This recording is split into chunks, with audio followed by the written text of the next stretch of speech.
نحمده ونصلي على رسوله الكريم اما بعد فاعوذ باللہ من الشیطان الرجیم بسم اللہ الرحمن الرحیم تمام بھائی درود شریف پڑھ لیں صلوات علیہ رسول اللہ وعلی آلہ وصحبہ یا حبیب اللہ الصلاۃ والسلام علیکہ یا نبی اللہ وعلی آلہ وصحبہ یا نور اللہ۔ اللہ تعالیٰ کا شکر ہے جس نے ہمیں ہفتہ وار درس قرآن اور ختم خواجہ شریف کے اس محفل ذکر کے پروگرام میں شرکت کی توفیق عطا فرمائی ہے۔ جامعہ مسجد قاسمیہ زاہدیہ میں ہم بیٹھ کر درس قرآن سننے کی سعادت حاصل کر رہے ہیں۔ اللہ تعالیٰ نے قرآن حکیم کی سورہ حامیم السجدہ میں آیت نمبر 30 میں ارشاد فرمایا، ان الذین قالوا ربنا اللہ ثم استقاموا تتنزل علیہم الملائکۃ الا تخافوا ولا تحزنوا وابشروا بالجنۃ التی کنتم توعدون۔ بے شک وہ لوگ جنہوں نے کہا اللہ ہمارا رب ہے، ثم استقاموا، پھر اس بات پر استقامت اختیار کی، اس پر قائم ہو گئے، تتنزل علیہم الملائکہ، تو ان پر فرشتوں کا نزول ہوتا ہے، اللہ تخافوا ولا تحزنوا، تاکہ انہیں کہا جائے کہ تم کوئی خوف نہ کرو اور نہ غم کرو، وابشروا بالجنۃ التی کنتم توعدون، اور ان کے لیے جنت کی خوشخبری ہے جن کا ان کے ساتھ وعدہ کیا گیا ہے۔ سبحان اللہ۔ اللہ تعالیٰ نے آیہ مقدسہ کے اندر ایسے ایمان والوں کا ذکر کیا ہے کہ جب وہ ایمان لے آتے ہیں، دار اسلام میں داخل ہو جاتے ہیں اور اللہ تعالیٰ کی وحدانیت اور نبی رحمت سید عالم تاجدار ختم نبوت صلی اللہ علیہ وآلہ وسلم کی نبوت اور رسالت کا اقرار کرتے ہیں، گواہی دیتے ہیں، پھر اس پر استقامت اختیار کرتے ہیں۔ یعنی گواہی کیا دیتے ہیں؟ اشہد اللہ الہ الا اللہ وحدہ لا شریک لہ واشہد ان محمدا عبدہ ورسولہ۔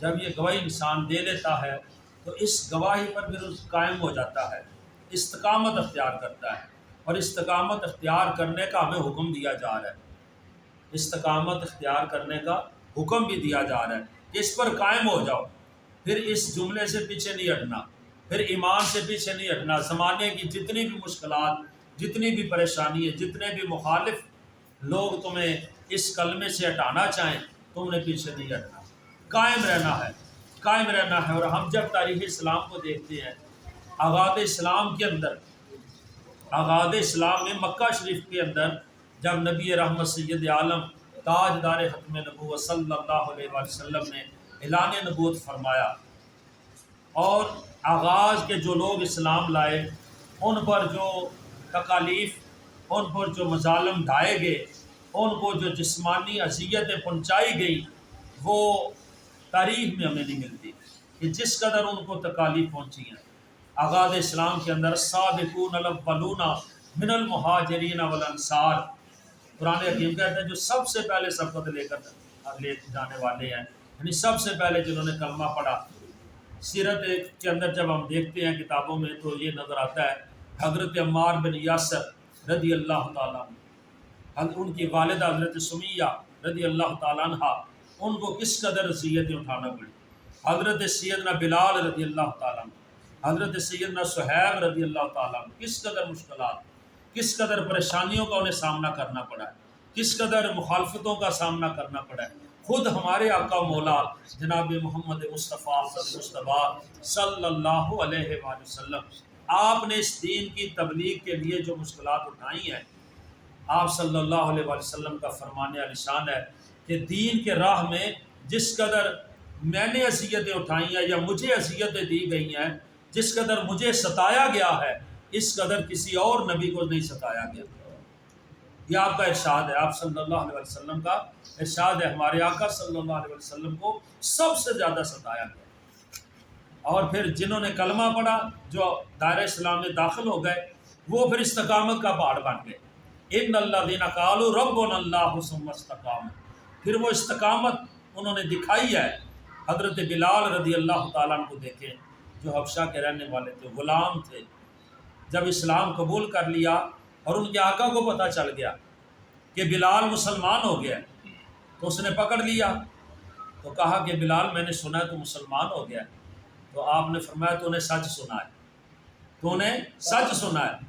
اس نے کہا کیا گواہی دیتا ہے؟ آپ نے کلمہ پڑھ کے سنا دیا، لا الہ الا اللہ محمد رسول اللہ، اللہ کے سوا کوئی عبادت کے لائق نہیں، حضرت محمد صلی اللہ علیہ وسلم اللہ کے رسول ہیں، میں گواہی دیتا ہوں اس بات کی۔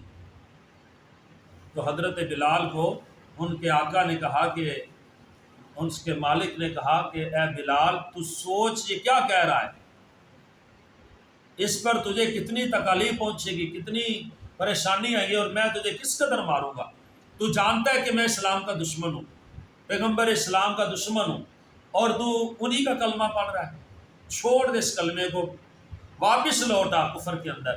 تو حضرت بلال رضی اللہ تعالیٰ نے فرمایا کہ یہ نہیں ہو سکتا، یہ ناممکن ہے کہ میں ایمان کو چھوڑ کر کفر میں آ جاؤں، میں جنت کو چھوڑ کر جہنم کا سودا کر لوں، یہ نہیں ہو سکتا۔ آپ نے کہا کہ میں اسلام پر کاربند ہوں، بس میں نے جو کہہ دیا سو کہہ دیا، اب تو نے جو کرنا ہے تو کر لے۔ اس نے کہا میں تجھے ماروں گا، سزا دوں گا، اذیتیں پہنچاؤں گا۔ آپ نے فرمایا سب کچھ قبول ہے، تو شروع کر، ہم حاضر ہیں۔ اللہ اکبر۔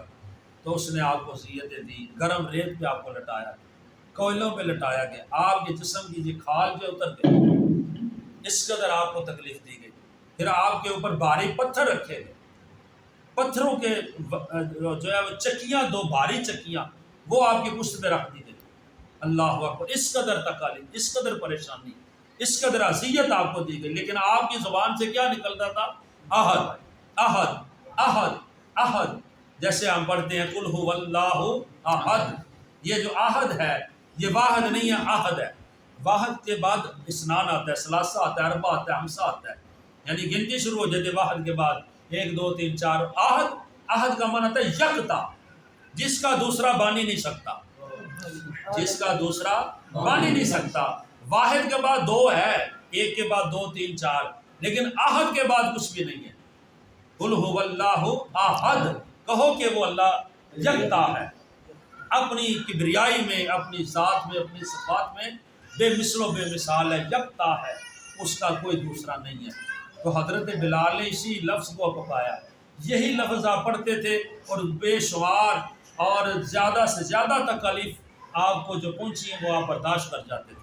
احد احد پکارتے، بس مستی میں، عشق و مستی میں، ایمان کی جو ہے وہ چاشنی کے ساتھ آپ احد احد کی پکارتے، جس قدر وہ مار دے اس قدر آپ احد احد بول۔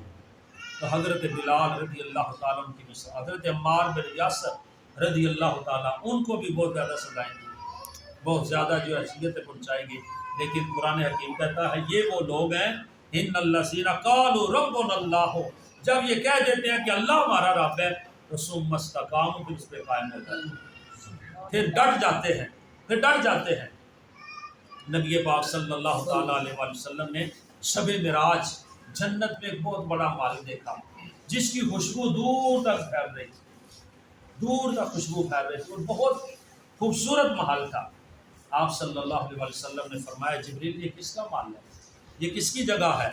تو حضرت جبریل علیہ السلام نے عرض کیا اے اللہ کے محبوب علیہ السلام، یہ فرعون کی بیٹی کی ایک ماشطہ تھی جو اس کے بالوں میں کنگھی کرتی تھی، تیل لگاتی تھی، یہ اس کا محل ہے، یہ اس کا محل ہے۔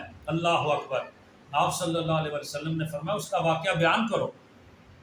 تو جبریل علیہ السلام نے بتایا یا رسول اللہ صلی اللہ علیہ وسلم، وہ جو فرعون کی بیٹی کی نوکرانی تھی جو اس کے بالوں میں کنگھی کرتی تھی، تیل لگاتی تھی، ماشطہ تھی، اس کے ہاتھ سے ایک دفعہ کنگھی گر گئی، تو اس نے جب کنگھی اٹھائی تو اس نے کہا بسم اللہ،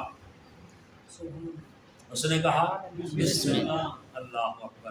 تو فرعون کی بیٹی کہنے لگی یہ تو نے کس کا نام لیا؟ اس نے کہا میں نے اللہ کا نام لیا، میں نے رب کو پکارا ہے۔ اس نے کہا تیرا کوئی اور رب ہے، میرا باپ تیرا رب نہیں ہے؟ تو اس ماشطہ نے کہا، اس نوکرانی نے کہا کہ نہیں، تیرا بھی، تیرے باپ کا بھی، اور میرا بھی، اور کل کائنات کا رب وہ ہے جسے اللہ کہتے ہیں۔ تیرا باپ رب نہیں ہو سکتا، فرعون رب نہیں ہے۔ اس نے کہا اچھا۔ اس نے باپ سے یہ بات شکایتاً لگا دی، تو باپ نے اس کو طلب کیا، نوکرانی کو فرعون نے طلب کر لیا، اور اس سے کہا کہ میں نے سنا ہے کہ تو کسی اور رب کو مانتی ہے، میں تیرا رب نہیں ہوں؟ اس نے کہا نہیں، تو نہیں ہے، تو میرا رب نہیں ہے، میرا رب تو اللہ ہے۔ ربنا اللہ ان الذین قالوا ربنا اللہ، جب وہ کہہ دیتے ہیں کہ ہمارا رب اللہ ہے تو ثم استقاموا، پھر اس پہ قائم ہو جاتے ہیں۔ اس نے کہا کہ میں تجھے جانتی ہے، میں تجھے کتنی سزا دوں گا؟ اس نے کہا جتنی مرضی سزا دے دے، لیکن کلمہ یہی ہے، اشہد اللہ الہ الا اللہ، لا الہ الا اللہ۔ موسیٰ کلیم اللہ ہی پڑھنا ہے میں موسیٰ علیہ السلام کے رب پہ ایمان لائی۔ اس کے بچے تھے دو، ان کو بلا لیا، اسے بھی بلا لیا، تیل کا کڑا، جو بہت بڑا کڑا، اس میں تیل کو گرم کیا گیا، ابالا گیا۔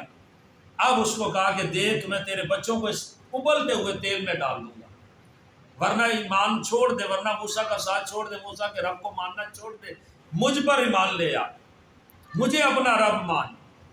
اس ایمان والی بی بی نے کہا یہ نہیں ہو سکتا، میں نے جس کا کلمہ پڑھا ہے میں اسی کا نام لوں گی، میرا اللہ ہی میرا رب ہے۔ اس نے ایک بچے کو تیل میں ڈال دیا، بچہ شہید ہو گیا۔ اس نے کہا دیکھ تیرے بچے کا کیا حال ہوا، دوسرے کو بھی ڈال دیا جائے۔ اس نے کہا کوئی بات نہیں ہے، اللہ کے نام پہ میں بھی قربان ہوں، میرے بچے بھی قربان ہوں، جس رب کو میں نے پکار لیا، جس رب کا میں نے نام لے لیا۔ تو کہتے ہیں کہ دوسرے بچے کو جب ڈالنے لگے تو وہ بچہ بول پڑا خدا کے حکم سے۔ اس نے ماں کو حوصلہ دیا، تسلی دی، کہا ماں تو پریشان نہ ہو، ہمارے لیے خدا نے جنت میں بہت بڑا مقام بنایا ہوا، قائم رہنا، اس جملے پہ قائم رہنا، ربنا اللہ ربنا اللہ، اللہ ہی ہمارا رب ہے، اس پہ قائم رہنا۔ دوسرے بچے کو بھی شہید کر دیا، اس عورت کو بھی شہید کر دیا، اس تیل کے کڑا ابلتے ہوئے تیل میں ڈال کر۔ میرے دوستو، یہ وہ لوگ ہیں ان الذین قالوا ربنا اللہ ثم استقاموا، یہ قائم ہو جاتے ہیں اس بات پر، استقامت اختیار کرتے ہیں۔ مجھے اور آپ کو بھی چاہیے کہ ہم جو کلمہ پڑھتے ہیں نا، اس کلمے کے مطابق قائم ہو جائیں، استقامت اختیار، ہم ڈاواں ڈول ہیں، فٹافٹ جلدی جلدی، بات تھوڑی پریشانی آتی ہے، مشکل آتی ہے، نقصان ہو جاتا ہے تو ہم اللہ کو بھول جاتے ہیں، ہم پریشان ہو جاتے ہیں۔ تو یہ آیت جو ہے مجھے اور آپ کو بھی تسلیاں دے رہی ہے اور ہمیں قائم کر رہی ہے اور ہمیں کھڑا کر رہی ہے۔ ان الذین قالوا ربنا اللہ ثم استقاموا تتنزل علیہم الملائکہ اللہ تخافوا ولا تحزنوا وابشروا بالجنۃ التی کنتم توعدون۔ اللہ تعالی ہمیں اس آیت کے مطابق استقامت اختیار کرنے کی توفیق عطا فرمائے۔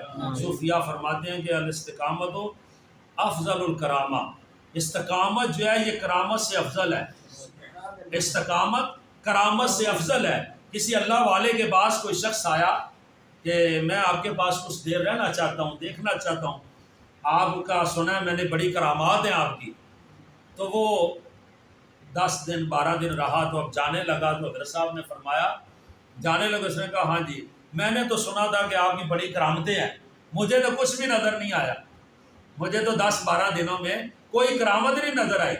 تو حضرت صاحب نے فرمایا، وہ اللہ کے سچے ولی تھے، انہوں نے فرمایا کہ یہ بتا تو نے مجھ میں کوئی غیر شرعی کام دیکھا ہے، کوئی سنت کے خلاف کام دیکھا ہے؟ اس نے کہا نہیں۔ تو اس نے آپ نے فرمایا جب دین پر مجھے استقامت اللہ نے دے دی ہے تو اس سے بڑا اور کیا تو مجھ سے کارنامہ دیکھنا چاہتا ہے، اس سے بڑی اور کیا کرامت دیکھنا چاہتا ہے؟ جو شخص دین پر استقامت اختیار کی ہوئے ہے اس سے بڑا کوئی شخص نہیں ہے۔ اللہ تعالیٰ ہمیں بھی دین پر استقامت عطا فرمائے۔ وما علینا الا البلاغ۔